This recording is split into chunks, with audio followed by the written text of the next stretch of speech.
This is a final video to fix the voice chat option not showing up in Roblox, and if you've been struggling with it, you're not alone. Are you tired of opening Roblox and not seeing the voice chat feature anywhere?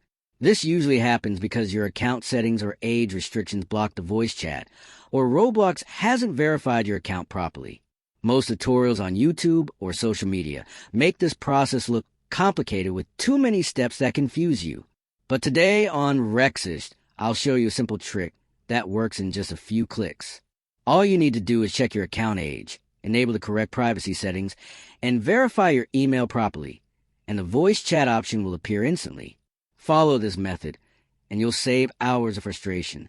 If you want a full step-by-step tutorial showing exactly what to click, comment below and I'll make it for you.